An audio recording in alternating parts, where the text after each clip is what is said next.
নমস্কার বন্ধুরা, আমি আজ দারুণ একটা উপকারী জুস বানিয়েছি, যেটার মধ্যে গাজর, বিট, কাঁচা হলুদ, শসা, টমেটো সব দিয়ে একটা জুস বানিয়েছি, যেটা খেলে সত্যি খুব দারুণ উপকার পাওয়া যায়, যেটা আমি নিজে খেয়ে থাকি রেগুলারলি। সেটা হলো, এটাকে ভালো মতন ব্লেন্ড করে নিয়ে আপনারা যদি চান এটা জুসটা ছেঁকেও খেতে পারেন, আবার না ছেঁকেও খেতে পারেন। আমি না ছেঁকেই খাই।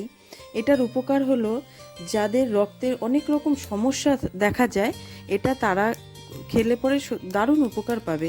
এমনকি যাদের শরীরে এনার্জি কম, বা যারা যাদের শরীরে জলের ঘাটতি আছে, তারা প্রতিদিন সকালে যদি এটা খালি পেটে খেয়ে থাকে, তারা দারুণ উপকার পাবে। আবার এটার মধ্যে যদি আপনি চান কারি পাতা দিয়েও খেতে পারেন, কিন্তু কারি পাতাটা প্রতিদিন না খাওয়াটাই ভালো, কারণ সুগার লেভেলটা একেবারেই ডাউন করে দেয়। যাদের হাই সুগার আছে তারা কারি পাতা দিয়েই খেতে পারেন। এটা খেয়ে দেখুন, সত্যি উপকার পাবেন।